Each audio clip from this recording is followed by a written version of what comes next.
And hello from Philadelphia, Frank here with yet another episode of UFO News Network Sunday. It was a pretty good week for UFO news. We're going to be covering a few things. Obviously, the top news when the President of the United States speaks about UFOs, that we're all listening. So we've got Donald Trump's most recent comments about the UFO subject.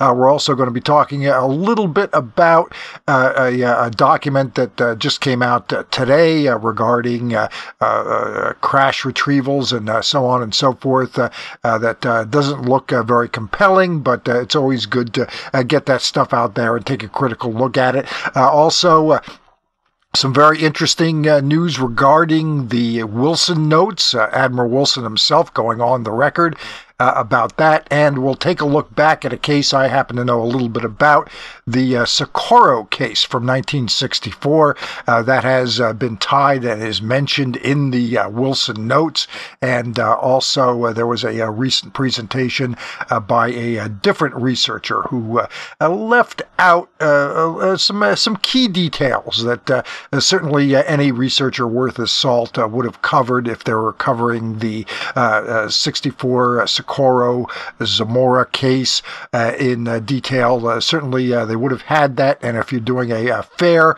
and proper and thorough presentation on it, they certainly should have been mentioned. But let's not beat around the bush. Let's go right to the president's comments. Thursday night, he was interviewed, a hard-hitting interview by his son, Donald Trump Jr., and they talked about a number of things, but Donald Trump Jr. is an interesting fellow. He's done a fair amount of tweeting in the past about deep state conspiracy theories and so on and so forth, and he expresses a great deal of enthusiasm on the subject of UFOs and Roswell and all that. So he did ask his dad, the president, when they had this little sit-down interview. It was streamed live on YouTube on Thursday, and let's not beat around the bush. Let's get right to the pertinent comments, and here we go. Last question. Before you leave office, will you let us know if there's aliens? Because this is the only thing I really want to know. I want to know what's going on. Would you ever open up Roswell and let us know what's really going on there? So many people ask me that question. I know, it sounds almost ridiculous, but it's actually the real question I want to know. It sounds like a cute question, but it's actually... There are millions and millions of people that want to go there, that want to see it. I won't talk to you about what I know about it, but it's very interesting. But Roswell's a very interesting place with a lot of people that would like to know what's going on. So you're saying you may declassify? Oh. You'll take it? Well, I'll have to think about that one, right? All right. I'll have to think. All right.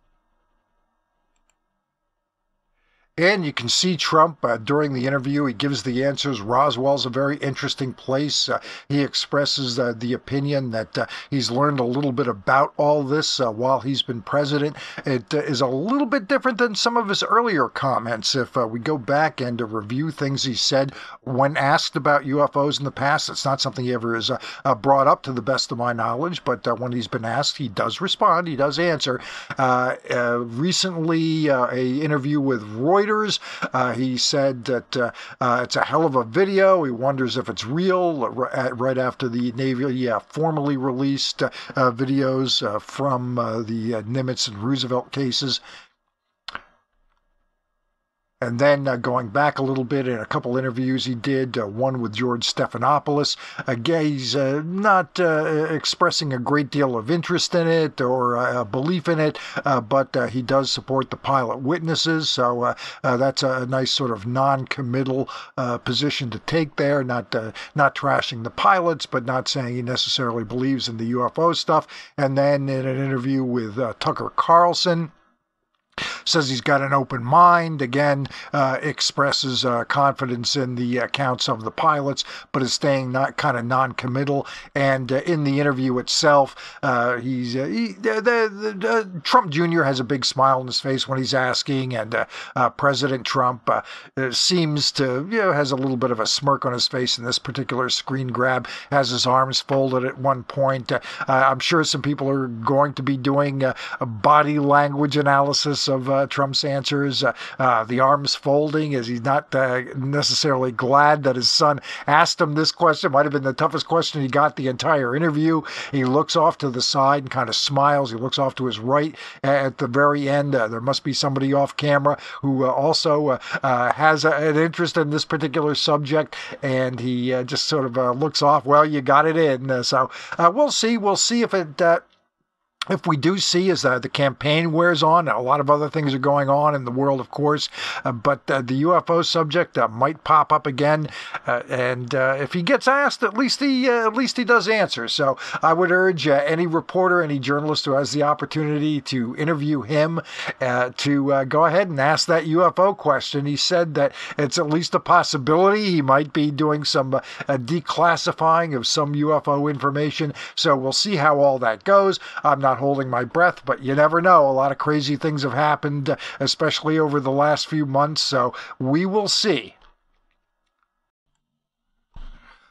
So earlier today over on Twitter, this particular document is being floated around. It's getting passed around on Facebook as well. Danny Silva over at silvarecord.com has written up a little bit about it and also posted it over there. So it's around. You should be able to find it. I might even upload it to the Facebook group. But this is one of those documents that falls apart pretty quickly. I think most of them do, these faked up documents. First off, if an MJ12 organization, in fact, does exist, and I have good reason to think that it does, these documents are not going to get out. This type of thing is not going to be put into writing. But here are the basic documents. But just the fact that it's out is a bit of a red flag to begin with. But then you look at some of the details on this. There are a number of misspellings that people were able to find pretty quickly. And also this one here that jumped out at me. Look at that bottom sentence there if you can. We also believe the Soviets have calculated that U.S. ECM capabilities are on a level similar to theirs and are at parity. And of course, parity would not be the right word to use there. It would be parity, Parity, rather than parity. And of course, parity is a spoof, a bit of a put-on. And if you look carefully at these kind of faked up docs, you do see that kind of thing often. These little jokes, these little asides, sometimes sort of inside baseball digs at individuals. We saw that in the Wilson notes. But we're seeing this here, and this is a real red flag for this particular document. Just nobody's really that I've seen when they've taken a look at it is really too jazzed up about this one, but it is out there, it is floating around, and has been written up. I don't think there's too much to it, but it's interesting that this kind of thing is getting passed around. We might see more of this type of thing as the year goes on with these types of fake docs. But this one's out today, and this one is not really passing the smell test. It's getting picked apart pretty thoroughly and does not seem at all accurate. Another point that was brought up was the top secret Umbra designation, which would not have come into usage until after these documents were purportedly concocted or put together, if they're real, which obviously I don't think that they are.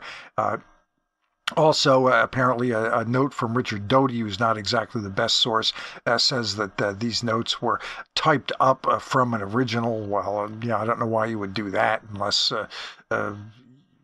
why would somebody even do that? If you've got copies of the originals, why not put out the originals? So this one does not pass the smell test. But it's out there, and it's worth talking about.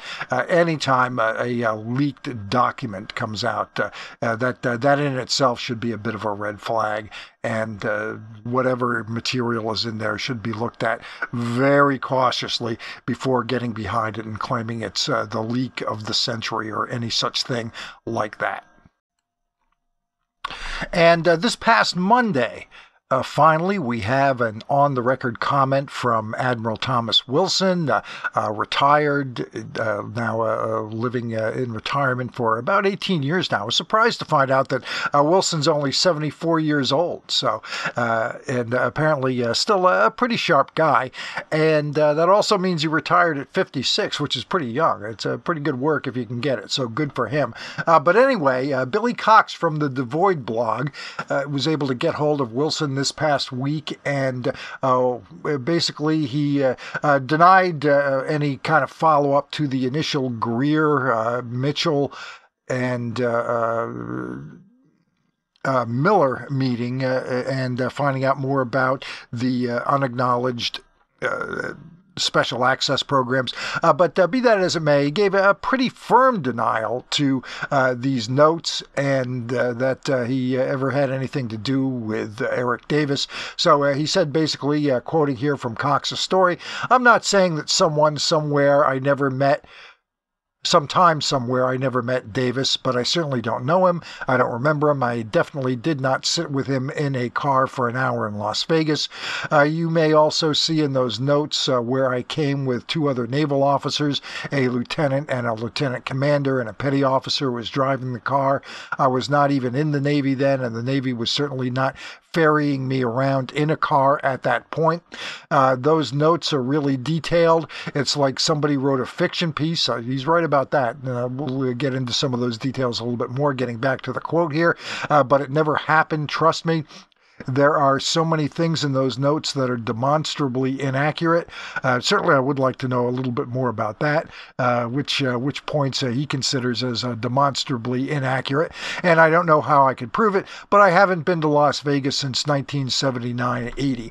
And right from day one, that was one of the points that I was bringing out. If you couldn't put Wilson in Las Vegas on the date of the purported meeting, then these notes have obviously been fictionalized. It's a piece of fan fiction, did not happen, and I still believe that is the case. And that's a pretty firm, far-reaching denial. I haven't even been to Las Vegas since 1979-80.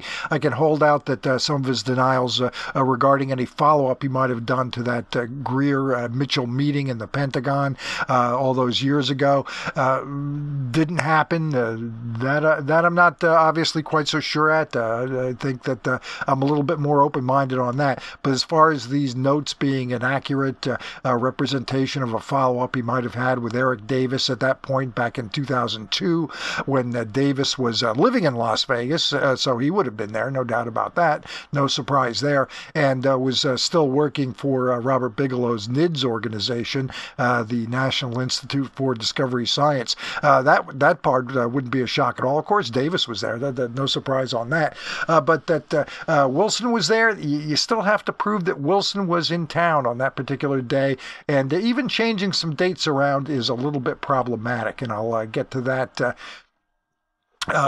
Covering some old ground here. Purported in the notes, Wilson says, Rich and Doug, Davis, know them, AFIO members, told about how new Las Vegas chapter needed guest speakers for chapter public venue, and so on and so forth.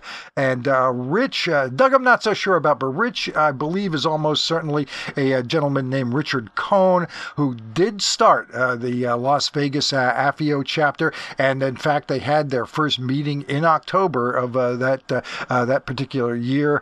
It was 2002, and that demonstrates to me that these notes were not concocted by some armchair individual. These notes were put together by somebody who had some inside information, somebody who almost certainly got the AFIO newsletter, the Periscope, and knew that that was a new chapter, and put that little piece of accurate information, there's no question about that, into the scenario, plugged that in there, and it got not run down. It does check out.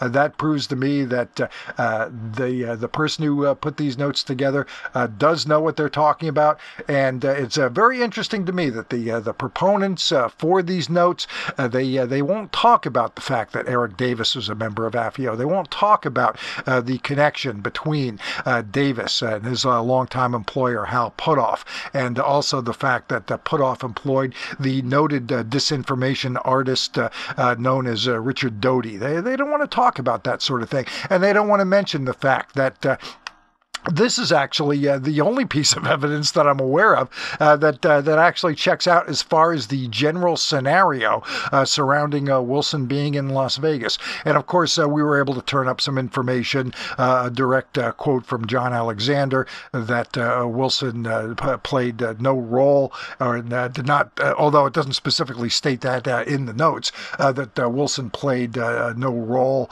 never spoke at any kind of AFIO meeting, didn't play any role in founding the organization. Again, it doesn't specify that, but these individuals, the one who I believe is Rich Kohn, and also this fellow Doug, they did, per the notes, facilitate Wilson's trip to the Vegas area. And you would think that if they were nice enough to do that, Wilson might show up and say a few things at their initial meeting. That did not happen. It's not proof that Wilson wasn't in Las Vegas on that particular day. But again, let's say that he was in Las Vegas on that particular day and he did speak there. Well, they would at least, the proponents of the notes would at least be able to say, well, he was there. So that's some really good evidence. And it would be really good evidence. And very early on, I actually suspected that it might be provable that Wilson was in Vegas on that particular day. But his denial is pretty far-reaching. He's not just saying I wasn't there that date. He was saying, I literally haven't been to Las Vegas in 40 years. And he said he wasn't in Las Vegas at that particular time. So again, now it's up to the pro-doc people to come up with some evidence that Wilson was there. Otherwise, these notes are a bit of a farce. The piece of evidence that apparently is linking these documents coming from the estate of Edgar Mitchell is really just this particular letter, a fairly standard NIDS newsletter. This is, again, material I've spoken to before, and what you see here is an interesting letter, and we've had this looked at, and yeah, it's a fairly standard NIDS newsletter that went out who knows how often, maybe monthly, maybe quarterly. It does have Mitchell's, it was his accurate address back in that time frame. He did live there, but that is not necessarily proof that that these documents came from Mitchell. Again, I think they're sort of jumping to conclusions, believing a scenario. The proponents are saying, yeah, these documents came from Mitchell. No guarantee of that. Anybody could have really found out what Edgar Mitchell's home address is and actually gone in and sort of plugged that in there. That this NIDS newsletter was a fairly standard newsletter that would have gone out to anybody from NIDS, but it also demonstrates that, again, it would be an insider who would have had to put this material together, somebody who had access to this material and would have been able to plug in Mitchell's name and address into this. This might be accurate. This might be a fully accurate document, but when you've got so much that's corrupted in the other documents that are part of this package, that you have to be skeptical of everything, in my view. And here are some other points here. Let's see. Some of these scenarios, I'm going to skip over that part. Now, as far as the original meeting goes, this is a different case. I'm not necessarily buying the denials by Admiral Wilson and Commander Miller, who made them to both me and my co-host Chant directly.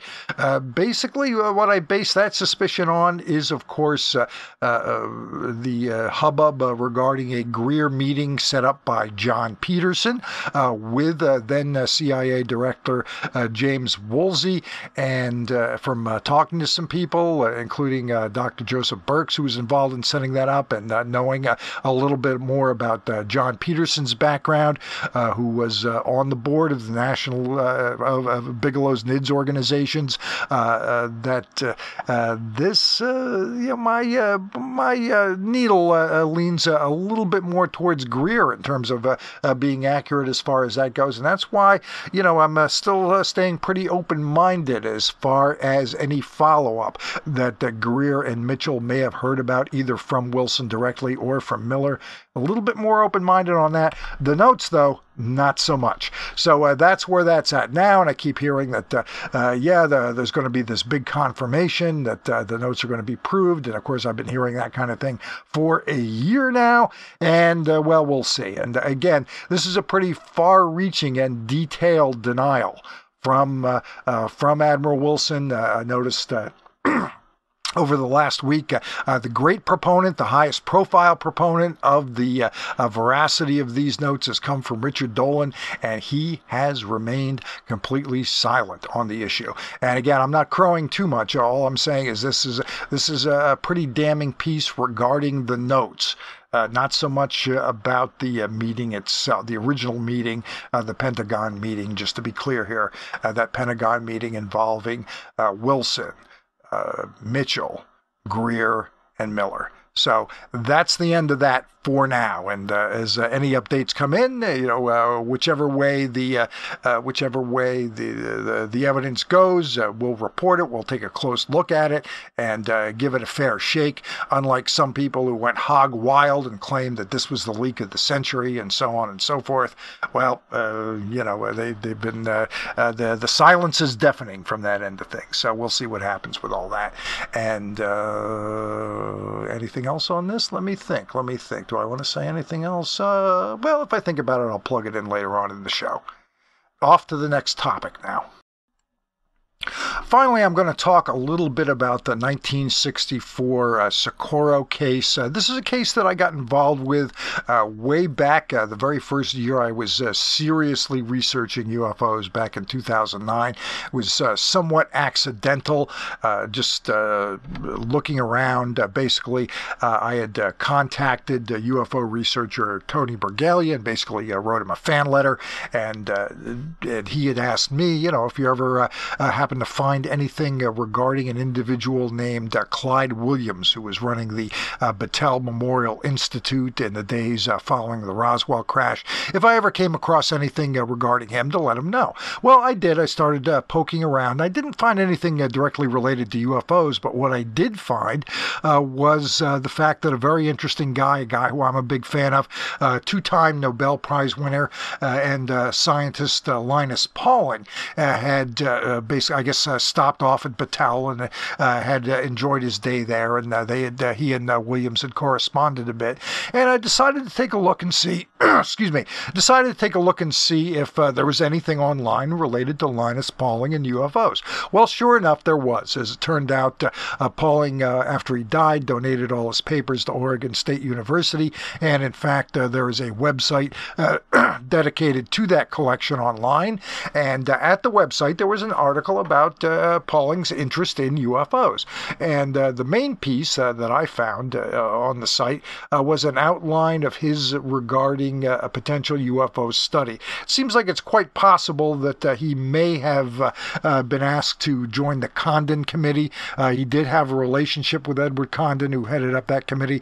For whatever reason, that never ended up taking place. But regardless, it looked like he had put at least some thought into a UFO study, outlined some notes. It was a really interesting piece, and just like back in 2009, just like it is today, what you have is people always saying, why don't more scientists get interested in UFOs? Well, this was a pretty good outline. I've gone over it. There's an article about it over at my website, over at ufopartisan.blogspot.com. You can read about all that there. But also in the archive was apparently Pauling did contact Sterling Colgate, who was the head of the is president of the university there, the New Mexico Institute of Mining and Technology. Today it's known as New Mexico Tech. Pauling asked him about this case, the Lonnie Zamora case. This is a very interesting case. Got a lot of notoriety in its day. These days, maybe not so much. But back in the day, it was certainly a big case and still an interesting case. So basically, Pauling had asked Colgate what he knew about the case, and Colgate responded saying it was basically a student hoax. Tony saw that. He followed up on that. I thought that the Pauling outline of the UFO study was a lot more interesting and went with that. And basically I thought, well, kind of good luck. You know, this was a student hoax. How did they possibly pull that off? Tony dug in a little bit. He contacted Colgate, who was still alive back at that time, and Colgate told him, yeah, it was a student hoax. And, it was relatively simple. It was a balloon that they set off, and it developed some hubbub, and I got more interested because initially I wasn't that interested, which is why Tony picked up the ball and ran with it. And of course, I'm glad that he did. But what actually happened was this hubbub got me to want to take a closer look at the details of the case. And this is why I think it's so important. Whenever possible, you don't want to go through somebody else's filter. You don't want to go through somebody else's interpretation of what happened when it's possible to get directly to the source itself, the original source itself. And again, I've got a lengthy article about this over at my website. But basically what happened is Zamora was patrolling around Socorro, and suddenly he decides he's going to start following a speeder out of town. And if you ever take a look at a map of Socorro, basically what you've got is this relatively small town. And as soon as you get out of town, you're out in the desert. There's not too much out there. So basically, this driver sort of leads Zamora out of town on a little bit of a chase. And while Zamora is chasing him, and actually, if you take a look at this particular graphic here, where that red line starts, basically before it starts there, that's sort of a road out of town where he's following this guy, this unidentified speeder, who he said looked like a young boy. So basically, while Zamora is following him, he sees an explosion, like some flare going off in the air. Here's a bit of an explosion. His attention is drawn off to the right. He makes a right-hand turn. He goes up. He's got to go up like a steep embankment, and as he's able to look down the embankment, he sees sort of a vehicle, sort of an egg-shaped whitish vehicle, sort of looks like this. He sees a couple of legs, and he pursues it further. But as he's pursuing it, and this is very interesting, and it's why I'm quite convinced that this is definitely the student hoax that Sterling Colgate laid out to Tony, is that there's this hill area here. So as he's driving closer to get to where this vehicle is, his view is actually obstructed, so he can't really see down into this arroyo where this balloon actually is. So his view is obstructed until he kind of gets to the yellow area here, and then he's able to see at that point this balloon is taking off, and at that point he's also in communication with his police station, and is telling Nez, at that point in time, he's talking to someone back at the station house, that as he's getting closer to it, it looks like a balloon. Now, these are kind of important details that were left out of a very recent Richard Dolan analysis of this case. And again, this type of material is very easy to find. There are a number of verbatim accounts from Zamora. They're all the same. They're all accurate on a number of different websites. It was printed accurately in Hector Quinanilla's book about his experiences running Project Blue Book. It's on a number of different sites, and a link to Zamora's account is also at my website as well, so go check it out. But basically, when Zamora, again, when he was closest to this balloon, he said quite clearly it looked like a balloon, and there was a little flame at the bottom. It's just basically a hot air balloon that sort of takes off. But what you get from a lot of these researchers, and this is very important, you so often do not get the whole truth. You don't get essential details that you really need to make an informed, proper decision about these cases, these incidents, these documents, and so on and so forth. It's not so much what the people say about them, but it is what they don't say. And again, you'll never hear from somebody trying to pump up this case that Zamora did in fact say it looks like a balloon when he got closest to it. And there are some other things that Zamora never said that he saw. For example, he never saw anything land. Some researchers will tell you he saw this craft land. He never saw that. His attention was drawn by some explosions, some fireworks in the sky that drew him over to the area. He never saw anybody get into or out of a vehicle. He never saw 4 legs. He only saw 2. So it was not some type of landing craft. All he saw was something take off and leave the area. And he said when he got closest to it that it looks like a balloon. And again, any researcher who does just the very basics, basically grade school level research to go to the original source and go back and represent accurately what they said. You can still think that this particular case wasn't a balloon, but for God's sakes, the least you can do is present the facts of the case fairly and accurately, and I expect the silence is going to be deafening regarding this particular case. A really interesting case for one particular reason. That's why I've grown to really love this case, is because more than anything else, what it demonstrates is that UFO witnesses, despite a lot of debunker disinformation that's spread out, UFO witnesses can be very detailed and very accurate. And yes, I absolutely urge any one of you, every one of you, to go to my website, look at the original story that I wrote back in 2009, and take a close look at it. And more important than all that, forget what I wrote, forget what anybody's written about it. Look at Zamora's original account. That really is the key. And again, folks, that's about all I've got time for. You want to take a look at that on the record original accounts whenever possible. That's how you find things out. And let's see. There's one other thing I did want to get to. Hang on just a moment, please. Thanks for reminding me before I wrapped up here. There's a really interesting story written by Tom Rogan over at the Washington Examiner that came out this week. And so much in the UFO field, you're hearing so much, and even from the To the Stars Academy, you're hearing a lot about UFO crash retrievals. And one thing that I would strongly suggest to anybody listening is to put the words UFO and crash sort of out of your head. What we've got is the military always looking for and willing to go to great lengths to acquire foreign technology. It's not necessarily crashed. Maybe it's crashed, maybe it's not. But they're always looking to go to some great lengths, extraordinary lengths. And I'll talk real quickly before I get into the meat of this particular story.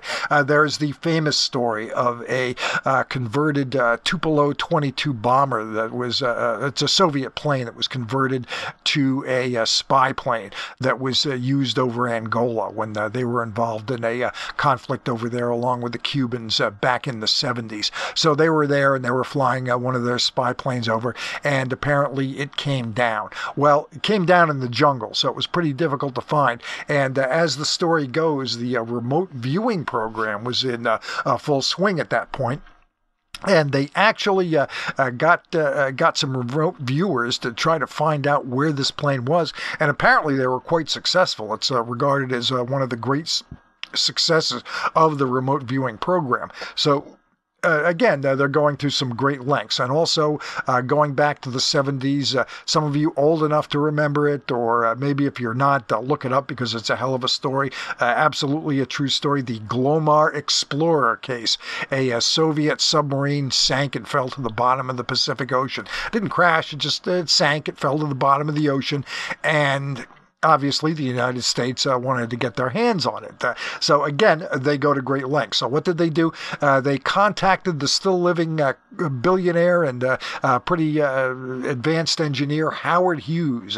You could almost say that Hughes was something of an Elon Musk in his day, maybe something along those lines. But regardless, they contacted Hughes, and what Hughes was able to come up with was the design for a ship that they were actually able to sail over. They knew where the sub was. It was just at the bottom of the ocean. So it basically had this long arm, and they were able to drop it down to the floor of the ocean, and they were able to kind of scoop up the sub. Well, unfortunately, they didn't get as good a grip on the sub as they wanted. Maybe the Russian engineering isn't as great, so it kind of broke in half. So they didn't get the whole thing, so it wasn't as 100% successful as they would have liked. But again, they're going to some pretty extraordinary lengths to acquire foreign technology.